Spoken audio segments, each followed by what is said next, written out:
This is called Breath, and it's a version of a sculpture I made of a person called Alison Lapper, who is a woman who's born without arms and with shortened legs, so it's a real person. And I made a sculpture of her in 2005 that's 3 meters tall, that was in Trafalgar Square in London for 2 years. And then last year, during the Paralympics, they asked me to make a sculpture for the opening ceremony. So it had to be something that was big and that could hold a stadium. And they suggested making an inflatable. Now the technology's changed completely, and they scan the object and every piece of fabric is cut so that you keep the form very strongly. It's not like a swimming pool or something. And so originally it was made for a technical reason. But then once I made it, I realized that actually what was interesting about it was that it was almost like a kind of, when something becomes part of a culture, this image and the real thing get completely separated. So you have Alison Lapper, the sculpture, and then you have the idea of it that they wanted to have in the Paralympics. So this is a sculpture of an idea, not of a real thing. In the same way that Kate Moss sculptures were sculptures not of Kate Moss, the real person, but Kate Moss, the idea, the collective idea. And so this piece is held up by air being blown into it. So like the frozen sculpture, if you unplug it, it disappears. So it's a kind of temporary monumental work. And it exists because it's part of the culture, but it could equally not exist. So it's like a hallucination.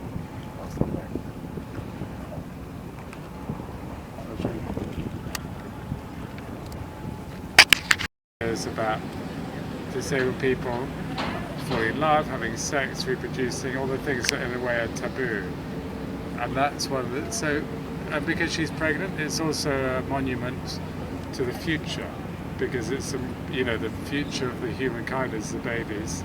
And when it was in Trafalgar Square, you had all the monuments around it were to dead people who'd conquered the world, like Nelson or different generals. And so this is a monument to the future. It's the opposite, and it's feminine, it's not masculine. So, and it's celebrating a different kind of body, finding beauty in a different kind of body, because the whole notion of beautiful is so narrow. So it's looking at other ways in which people can be beautiful. Series that I'm making now of shells, where I've taken a real shell and scanned it with a 3D scanner, and then produced it in a rapid prototyping machine, but very high resolution. So this sculpture is not made by people, it's made by a computer. And it's the kind of thing you couldn't do 5 years ago. And to make a sculpture of a shell would always look terrible if you made it by hand, because it would look like a stage prop. And what's interesting to me about a shell is a few things. Like, one, it's like a sculpture made by a tiny brainless creature from the beginning of the world.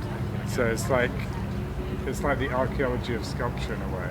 It's showing that beauty and symmetry are inherent in the world and not something only brought by a human hand. And then also, to me, it's like a sculpture of time. So on the side you have the curls, like the turning of the world, like when you cut a tree and you count the rings. And then this bit on the front, which is polished, is like the present moment. So it's always now, because it's a mirror. And then it turns, so it's almost like a model of how the present turns into the past. So it's like a three-dimensional sculpture of time. And also it's like the birth of Venus or Botticelli, all these images of a kind of feminine sort of source for the world as well. But it's all found in nature. I mean, I haven't changed anything apart from the scale and the finish. So it's just showing that when you make a sculpture, you don't have to transform the shape. By changing the form and the material, you completely transform something as well. So these are mediums as well as the form itself. It's not necessary to always change the form. But it isn't like a fingerprint, it is a fingerprint. So in a way, it's about abstraction and figuration. So you have this very abstract image that is in fact absolutely is the total identity of a person. So it's almost like like a barcode, a natural barcode for each person. So it's about this thing. I'm interested where figurative and abstract meet. So this is one of them, and also the eyes and meat and other things that are later in the show. But this is a kind of, and it's also about the world we live in now, where we go to the airport, we have our finger scan, we have our eye scan, and identity is reduced to an abstraction again. So it's about abstraction and contemporary history and many different things. And also I like when the light is on this, and the idea of it's called a labyrinth because it's in a way like you can never really know the identity of somebody. Identity is a shifting thing. It's a maze. It's something that is, not, even though it's this, even though this you could say is a stamp, it's not really a solution. It's only the beginning of another journey or something. Form when you get close to it. When you go really close, you see that it breaks down into these kind of pixels almost. So this is made by making the flan and putting 18 different layers of paint on and then rubbing it back, and you get the colours in. But it's almost like it's a hallucination. It's an interference pattern. It's an object that doesn't really exist in some way. And especially here with the water, it seems to be something that maybe would disappear. It's something broken down to almost to atoms or something. The closer you look, the smaller and smaller and smaller the pattern on it goes. So again, it's kind of digital nature in some way. Which material? Right. So again, it looks very light, but in fact it's very heavy. Is it bronze? Yeah.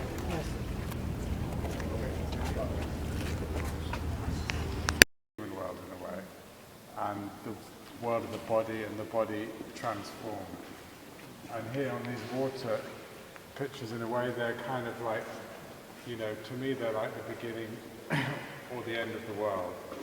And what they are, in fact, which is quite interesting, is these are actually, a friend of mine is a diver who makes natural history programs for David Attenborough and things.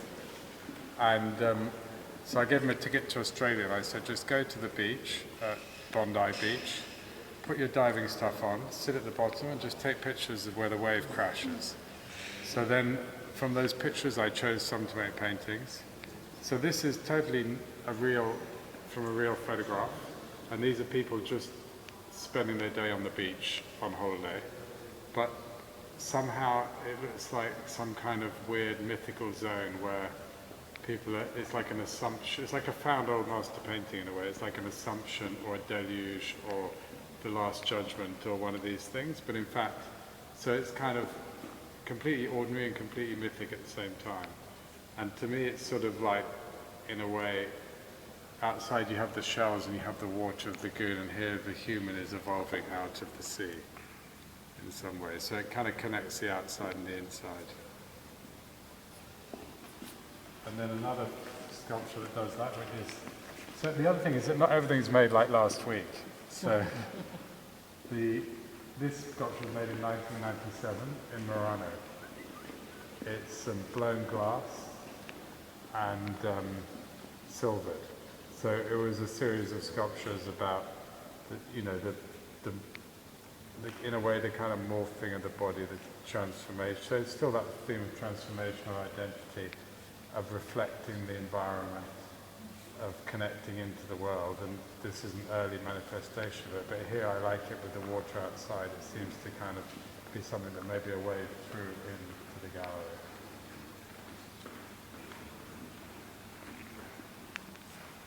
And then here in the middle, you have a series of sculptures, again, not made at the same time. The middle 8 were made between 1998 and 2000, and then the 2 at the end in Europe. So the middle 8 were the original sculptures from which the Alice in Latin sculpture came. These were sculptures of people who'd been born without limbs, or had lost a limb in an accident or an illness or something. And basically, I was in the British Museum looking at people looking at the Elgin marbles, and at the Louvre looking at Venus de Milo, and everyone's saying, oh, they're so beautiful.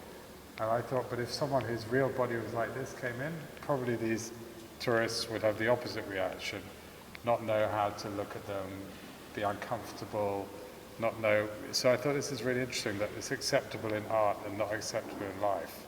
So then I made, why don't I just make a sculpture of someone whose real body is like this. So the first one I made is Peter Hull, this man here. He was born without arms and legs. So when I made the sculpture, I realized that it was like all works of art, you have an idea, and then when you make it, it tells you what it is. So then it became a kind of sculpture about celebrating a different kind of body, a different kind of perfection, this idea that, and by using a kind of neoclassical idiom, which is all about perfection and all this, it's giving you a different vision of what could be a normal body. And of course, for these people, when they close their eyes, they feel the same as you or I. It's not art. Your inside is not transformed because your outside is transformed.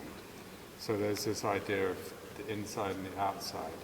And then later, 10 years later, I started to make sculptures of people who had transformed their outside to become like their inside. So almost the opposite of these people. So this woman, Chelsea, there's a whole show. This woman who had sort of absurdly big breast implants, but she's had nothing done to her face, so it's become like a hallucination. So now with the medicine and technology, people are turning their outsides into the culture is taking over the biology in a way.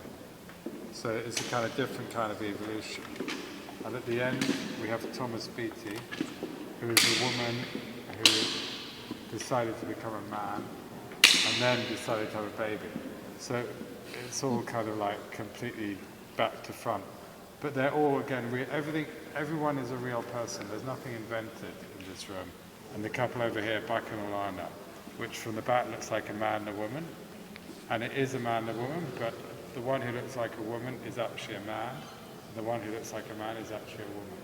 Again, they're real people. So it's this whole thing where now culture and people have taken it outside, inside, and writing it on their outside. So these people in a way are like artists, sort of like outside artists that use their bodies as their medium. And I'm sort of collaborating with them in some way. So again, flesh is a material of figuration, and yet it turns into an abstraction. So I buy a piece of lamb and cut it up and take a photograph of it and then paint it in oil paint. And so they're like kind of beautiful and disgusting at the same time, which is, they're kind of repellent and attractive, and they're like abstraction, but they're figurative. So to me, they confound all these different things, which I find quite interesting about them as well. With the vagina, it was originally a woman and decided she wanted to be a man, so she had her breast taken off and took testosterone and had tattoos, and now looks like this. And the one on the right was originally a man who decided to become a woman. So you have this crazy thing that they both want to be what the other one doesn't want to be. So it's this whole thing of like, people always want to be something else. People always want to transform, and they've done, in a way, they're an extreme manifestation of a kind of natural human thing to always want to be something else. But most people don't want to be a different sex. They just want to be taller, fitter, cleverer, more beautiful, or something. And this extreme manifestation is kind of the thing that, even though the other person is what you want, they don't want to be it. So wait a second, that should tell you something. But